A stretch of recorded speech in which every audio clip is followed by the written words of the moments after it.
नाजरीन आदाब, MCN Urdu news में आपका खैर मकदम है। धनेगांव में पुणे से लौटे 4 अफराद ने कोविड चेकिंग करने से इनकार करते हुए मेडिकल टीम और सरपंच पर हमला कर दिया। धनेगांव में कोविड-19 के अमले और सरपंच पर पुणे से आए हुए 4 अफराद ने तलवार और लोहे की सलाखों से जानलेवा हमला कर दिया, जिसके सबब कोविड-19 अमले की खवातीन मुलाजिमीन में डर और खौफ पैदा हो गया है। इस हमले में धनेगांव के सरपंच को भी शदीद चोटें आईं। धनेगांव के तिरुपति इलाके से महकमे सेहत को इत्तला मिली थी कि पुणे से 4 लोग सतीश महागड़े, सुमित महागड़े, प्रमोद महागड़े और रवि महागड़े धनेगांव पहुंचे हैं। कोविड-19 का खुसूसी दस्ता इनकी जांच के लिए धनेगांव के तिरुपति नगर पहुंचा और इन चारों के चेकअप की कोशिश की, लेकिन इन चारों अफराद ने इस मेडिकल टीम पर हमला कर दिया। सरपंच ने इन्हें समझाने की कोशिश की, लेकिन सरपंच पर भी हमला करते हुए इन्हें जख्मी कर दिया गया। हमलावरों ने तलवारों और सलाखों से हमला किया।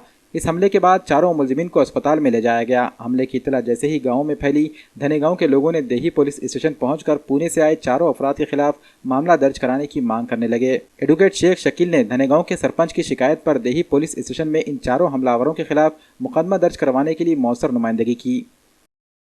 धनेगाव या ठिकाणी पोलीस स्टेशन नांदेड ग्रामीणच्या हद्दीमध्ये धनेगाव या ठिकाणी आरोग्य विभागाचं एक पथक सर्वे करण्यासाठी आलेलं होतं।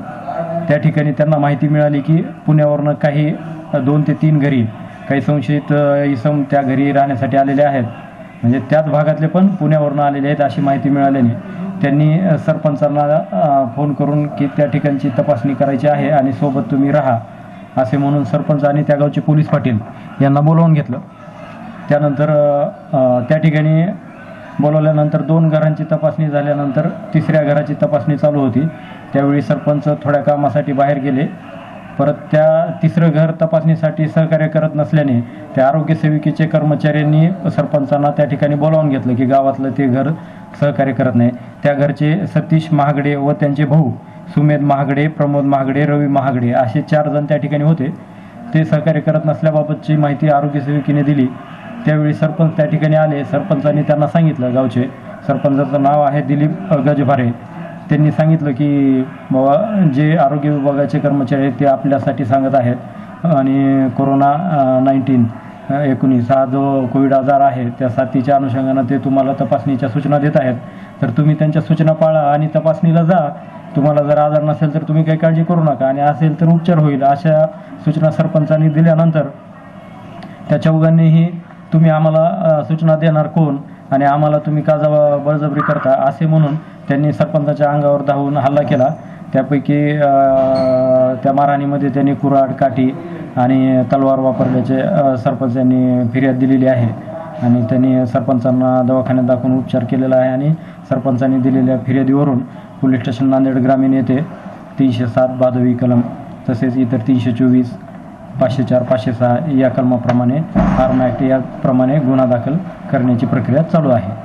बाबाजी गजबारे धनेगाव सरपंच ते काही डॉक्टर लोक जे असतात ना ते सर्वे करायला तुमच्या धनेगावमध्ये सर्वे करते वेळेस त्या व्यक्तीच्या इथे गेले होते ते त्या रवीच्या घरला गेल्यावर नंतर डॉक्टरनं काय केले, बाबा तुम्ही जर बाहेरून आले असताल तर दवाखान्यामध्ये जाऊन चेक करून या म्हणले। तर त्याच्या आयडेंटिटी बघून सनी त्याला 2-4 झापडा मारून सनी त्याला हकालून दिले। नंतर मला पोलीस पाटलांनी फोन केला आणि मला सरपंच तुम्ही कुठं म्हणला, लवकर या म्हणला, हे लोक मारायलेत म्हणलं। मग पुन्हा मी तिथे गेल्याच्या नंतर एकाच्या हातामध्ये तलवार, एकाच्या हातामध्ये लोखंडी राड होता आणि कुऱ्हाड होती एकाच्या हातामध्ये। असे त्याच्याजवळ राड ती घेऊन त्याने थांबले। मी जाऊन थांबलो की मला म्हणले तू कोण आहेस रे बुल्ल्याच्या बाला म्हणून एकानं तलवार घेतली आणि मारायची चालू केली। तिथं बाहेर काठी होती, मी तलवार अशी हुक्की लावून त्या काट्यामध्ये पडलो। काट्यामध्ये पडलं की मग त्याने एकानं चाळ्यामध्ये राड मारला। मग ते मारतच राहिले, मला बेदम मारले। मग आरडाओरडा झाल्याच्या नंतर पूर्ण गाव जमा झाला तिथं। कोविड वरिष्ठांच्या सूचनेनुसार कोविड-19चा सर्वेक्षणासाठी गेलो होतो आम्ही। बाहेर गावाहून आलेल्या लोकांचा सर्वे करतोय, डेली चालू आहे ते। त्या सर्वेक्षणाला गेलो होतो। त्या सर्वेक्षणाला गेल्यावर लाभार्थ्यांना विचारलं, बा कोण्या गावाहून आला तुम्ही? तिरुपती नगर धनेगावला तिथे सर्वेक्षण करत होतो। त्या सर्वेक्षणामध्ये बाहेर गावाहून आलेले जे लोक होते, आम्ही त्यांना विचारलं कुठून आलात, काय त्रास आहे का, आता खोकला, सर्दी, ताप वगैरे येते का, किंवा श्वास घेण्यास काही त्रास होते का? तर त्या लोकांनी आम्हाला कुठल्याच प्रकारची माहिती देण्यास नाकार केला। आम्हाला सगळं कळते असं बोलले ते आणि माझी ID बघू तुझा चेहरा बघू म्हणून माझं मास्क ओढलं आणि ID बघून मला धक्काबुक्की केली, त्यांनी मारहाण केली. त्यानुसार आम्ही पोलीस स्टेशनला आलो इथं फरियाद द्यायला. आमच्यासोबत पोलीस पाटील होते, त्यांनी मग सरपंचाला बोलून घेतलं. इथं असे लोक आलेत बा, ते लोक काही आरोग्य कर्मचाऱ्याला सपोर्ट करत नाहीत किंवा माहिती सांगत नाहीत. आम्ही सरपंचाला बोलून घेतलं. सरपंचांनी माहिती विचारली तर सरपंचांना ते अंगावरच आले मारहाण करायला आणि सरपंचाला त्यांनी मारहाण केली. सध्या पूर्ण जगामध्ये आणि आपल्या भारत देशामध्ये कोरोना व्हायरसचा प्रादुर्भाव मोठ्या प्रमाणात वाढत आहे आणि त्यानुसार शासनाच्या मार्गदर्शक सूचनेनुसार आमचे कर्मचारी जे कार्यक्षेत्रामध्ये कर्मचारी काम करतात ते कर्मचारी सर्वेक्षणासाठी रोज जातात. आता 25 पहिलं जे लॉकडाऊन होतं आपलं 22 तारखेचं, त्याच्यानंतर आपलं 25पासून लॉकडाऊन सुरू झालं. तेव्हापासून आमचे कर्मचारी रोजच्या रोज सर्वेक्षणासाठी जातात आणि सर्वेक्षण करत असताना त्या घरी जाणे, त्यांची माहिती विचारणे आणि कोणत्या गावाहून ते आलेत हे आपण शासनाकडे माहिती रोज ऑनलाईन कळवत असतो. आणि कलेक्टर ऑफिसला आणि जिल्हा आरोग्य अधिकारी ऑफिस, जिल्हा परिषद यांना आम्ही रोजच्या रोज माहिती कळवत असतो. त्यानुसार हे आमचे कर्मचारी सर्वेक्षणासाठी त्या ठिकाणी गेले होते, पण त्या ठिकाणी सर्वेक्षणाची माहिती न देता आमच्या कर्मचाऱ्यांना त्यांनी तुम्ही कुठून आलात, तुम्ही कोण आहेत अशी विचारपूस केली आणि आय कार्ड कोण आहे म्हणून ते नाव बघायला लागले. त्यासोबत त्यांचा मास्क, तुझा चेहरा दाखव म्हणून त्यांचा मास्क ओढला. असं एकंदरीत प्रकार घडल्यामुळे आणि कर्मचाऱ्यांना धक्कामुक्की केली आणि महिला कर्मचारी पण सोबत होते, त्यांना पण आरेरावीची भाषा वापरली. त्यासोबत गावचे पोलीस पाटील प्रतिष्ठित नागरिक या ठिकाणी उपस्थित होते आणि सोबत अशी प्रकरण घडत असल्यामुळं पोलीस पाटलांनी सरपंचांना फोन करून सरपंचांना पण बोलून घेतलं. त्या दरम्यान सरपंच येऊन असं का करताय हे असं विचारणा करण्याच्या आधी सरपंचाला त्यांनी मारहाण सुरुवात केली. असा एकंदरीत प्रकार आहे. तर कसं आहे, आजपर्यंत जवळपास 1000 लोक तुप्पा प्राथमिक आरोग्य केंद्राच्या कार्यक्षेत्रात बाहेरगावून आलेले आहेत. त्यांची माहिती आपल्याला कळवणं हे तर रुटीन काम आहे आमचं, पण अशा ठिकाणी काम करत असताना थोडंसं भीतीचं वातावरण निर्माण झालेलं आहे कर्मचाऱ्यांमध्ये, म्हणून आम्ही गावकऱ्यांची मदत घेतो. पण ते उलटच या ठिकाणी घटना घडली आणि कर्मचाऱ्यांमध्ये भीतीचं वातावरण निर्माण झालं. सर, धनेगावामध्ये लॉकडाऊन चालू असल्यामुळं सर्व शासनाच्या सूचनाप्रमाणे उपकेंद्राचे सर्व कर्मचारी सर्वेला निघाले होते आणि त्यांना शेजाऱ्याने कल्पना दिली होती की बाबा बाजूच्या घरी असे 4 लोक आलेले आहेत. त्या 4 लोकांना बघण्याकरता आमचे 3 महिला कर्मचारी आणि 1 जेंट्स नावाचे असे 4 लोक गेले होते. तर त्यांनी डायरेक्ट मधून आले आणि त्याची ID चेक करण्याकरता आधी प्रयत्न केला आणि तोंडाचा मास्क ओढून तो जर तोंड बघण्याकरता प्रयत्न केला आणि त्यांच्यासोबत सुद्धा धक्काबुक्की केली. पोलीस पाटलानं ताबडतोब सरपंचाला फोन केला. मी स्वतः सरपंचाला फोन केला आणि सरपंचाला ताबडतोब वर असा आरोग्याच्या आपल्या कर्मचाऱ्याला त्रास व्हायला आहे आणि तुम्ही वरी जा. सरपंच वरी आल्याच्या नंतर त्यांनी डायरेक्ट घराच्या बाहेर पडले. चौघबी, कोणाच्या हातात ते जिमचे राड होते, एकाच्या हातात तलवार होती, एकाच्या हातात कुऱ्हाड होती. अशा टाईपचा जीव जाण्याचाच याच्यावर होता सरपंचाचा, की सरपंचाला तलवार जेव्हा फिरली त्यावेळेस सरपंच लांब पडले, त्यावेळेस तलवार ते हुकल्यानंतर ते काटाड्यात पडल्यावर राडनं आणि त्या उरपाट्या कुऱ्हाडीच्या यानं सरपंचावर हल्ला केला त्यांनी. आणि त्या हल्ला करत असताना गावाला सर्व सूचना मिळाली. त्यावेळेस गावानं धावून वाचवायचा प्रयत्न केला म्हणून सरपंच आज वाचल्या गेले आणि आज या आरोग्याचे कर्मचारी सर्व गावकऱ्याच्या मदतीमुळेच वाचले असा मी स्वतः मान्य करतो.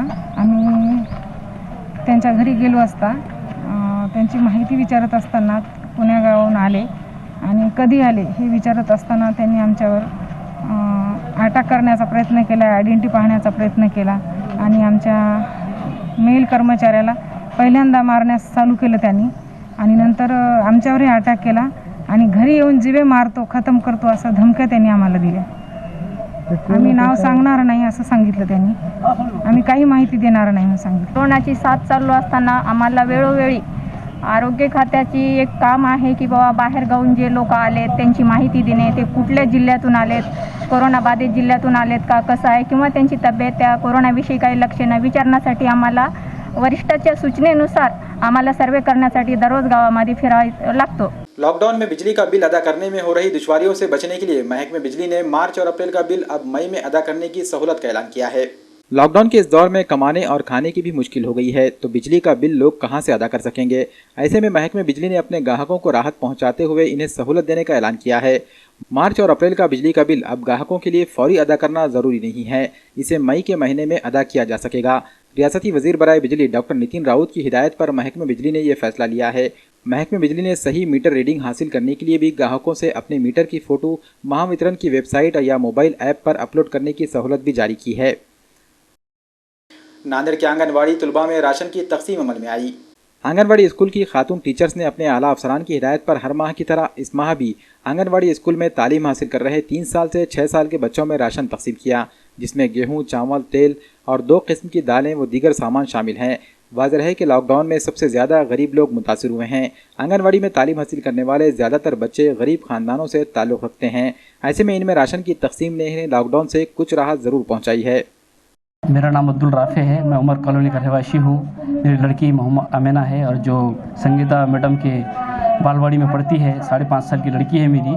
और ये मेरे बच्चे को ये बाकी सब चीज़ें मिली है, ये जिसमें गेहूँ, कुछ दालें हैं, कुछ घर के इस्तेमाल की अशिया चीज़ें हैं वगैरह वगैरह। संगीता मैडम के स्कूल में हमारे बच्चे पढ़ते हैं। यहाँ पर राशन बांट रहे हैं और है कि गेहूँ, चावल और चना, मसूर की दाल, तेल, नमक सब हमको दिया जा रहा है राशन।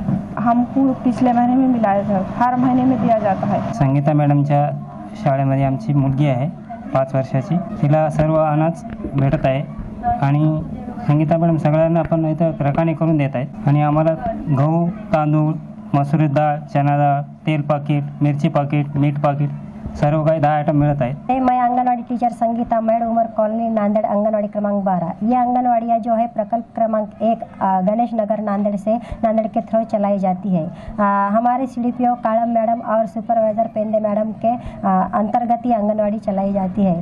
तो ये आंगनवाड़ी में जो ये लॉकडाउन के वजह से जो बच्चे 3 साल से लेकर 6 साल तक के बच्चे जो घर में बैठे हुए हैं और जो लॉकडाउन ये हुए वाला है ये कोरोना वायरस के तरफ से, तो ये आंगनवाड़ी में हर आंगनवाड़ी में ये 3 साल से लेकर 6 साल तक के बच्चों के नामों के साथ ये अनाज आने वाला है। वो हम यहाँ पे आके घर घर में अनाज पहुँचा दे रहे हैं। हर घर में जाके विजिट कर रहे हैं, बच्चों को बुला के उनका आधार नंबर और मोबाइल नंबर लेके उनके माँ बाप को बुला के मास्क बांध के और हाथों में हैंड ग्लोव्स पहन के आने के वास्ते बोल रहे हैं। और हमारे आंगनवाड़ी के बाजू में हमने छोटे छोटे डब्बे बना के उसमें खड़े करके 3 फुट का अंतर रख के हर स्कूल हमने अनाज बांटना चालू करे हैं। 2 दिन हो रहे अनाज बांट के हर घर में हमारा अनाज। राष्ट्रीय बंजारा परिषद की जानिब से ज़रूरतमंदों में राशन के साथ खाना और दवाएं भी तकसीम की गई। राष्ट्रीय बंजारा परिषद ने मुश्किल की इस घड़ी में लोगों की मदद का बीड़ा उठाया है। राष्ट्रीय बंजारा परिषद की जानिब से गरीबों में राशन और खाना तकसीम किया जा रहा है। इस मौके पर दवाइयों की भी मुफ्त तकसीम की गई। राष्ट्रीय बंजारा परिषद के रियासती सदर डॉक्टर मोहन चौहान की जानिब से सैकड़ों ज़रूरतमंदों में ये राशन, खाना और दवाएँ तकसीम की गई। सोशल डिस्टेंसिंग का ख्याल रखते हुए इस तकसीम को मुनज़्ज़म अंदाज में अंजाम दिया गया। राष्ट्रीय बंजारा परिषद के कौमी सदर किशन राठौड़ की हिदायत पर रियासत भर में इस तरह की खिदमात अंजाम दी जा रही हैं। जैसे लॉकडाउन हुआ है पूरे इंडिया में, तब से आपने जो बेरोज़गार है, रोज़गार है और बेघर लोग हैं, उनको उपासमारी की अभी जो टाइम आ गया है उनके ऊपर, तो हम राष्ट्रीय बंजारा परिषद की ओर से पिछले 20 दिन से हम जो मनोरुग्ण है, बेघर है, जो रोज़गार है, बेरोज़गार है, उनको हम 2 टाइम का हम खाने का उनका इंतज़ाम कर रहे हैं। और जो कुछ पुलिस वाले अपने बांधव है और रास्ते पे उन्होंने इतना अपने समाज के लिए कर रहे हैं, उनको भी अपन 2 टाइम का अपन खाना दे रहे हैं। और उनके बावजूद इंसानियत के नाते राष्ट्रीय बंजारा परिषद की ओर से जितने भी अपनी ये समझो उनको राशन की किट भी अपन दे रहे हैं। उसमें 5 किलो गेहूँ का आटा है, 5 किलो चावल है और जो कुछ लग रहा है सामग्री, तेल है, साबुन है, वैसा अपन सब उनको दे रहे हैं। वैसे 1000 अभी तक बांटे हैं और इंसानियत से अभी बांट रहे हैं हम। और जो कुछ अभी लोग हैं उनको अभी समझो ओल्ड आजार है, समझो कि जैसे डायबिटीज़ है, हार्ट का प्रॉब्लम है, महीने के महीने उनको मेडिसिन दवा लगती है। और जो अभी उपासमारी की ओर से उनको लेना नहीं जम रहा, वो भी मेडिसिन हम लेके दे रहे हैं उनको। नांदेड़ की सरहदों को मुकम्मल सील कर दिया गया है। जिले से आने और जाने वालों की सख्ती से जांच की जा रही है। कोरोना के फैलाव के मामले में भले ही महाराष्ट्र में सबसे ज़्यादा मुतासिरा अफराद पाए जाते हों, लेकिन नांदेड़ जिले में अब तक एक भी कोरोना का मरीज़ नहीं मिला है, जिसकी वजह से कोरोना से मुतालिक तश्कील दिए गए ज़ुमरों में नांदेड़ का शुमार ग्रीन जोन में किया गया है। नांदेड़ का ग्रीन ज़ुमरे में शुमार होने की वजह से यहाँ के लोगों में दीगर मुतासिरा मकामात की तरह बेचैनी का माहौल नहीं है। इसके बावजूद ज़िला इंतज़ामिया ने लॉकडाउन पर सख्ती से अमल आवरी को मुमकिन बनाने में कोई कसर नहीं छोड़ी है। नांदेड़ ज़िले की सरहदें एक तरफ तेलंगाना तो दूसरी तरफ कर्नाटक से मिलती हैं, जबकि तेलंगाना और कर्नाटक में भी कोरोना मुतासरीन की तादाद काबिल लिहाज पाई जाती है। इन दोनों रियासतों से मुतासरा अफराद नांदेड़ में दाखिल ना हो सके, इसके लिए पुलिस ने नांदेड़ में दाखिल होने वाले तमाम रास्तों पर सख्त नाकाबंदी कर रखी है। यहाँ से पड़ोसी रियासतों से ना किसी को आने की इजाज़त दी जा रही है और ना ही जाने की इजाज़त दी जा रही है। चेक पोस्ट पर पुलिस अहलकारों की टीम रात दिन ड्यूटी कर रही है और यहाँ से गुजरने वाली तमाम गाड़ियों की निहायत बारीक बीनी से जांच की जा रही है। इंतजामिया की ये कोशिश है कि चारों तरफ से चौकन्ना रहना ही वक्त की अहम ज़रूरत है।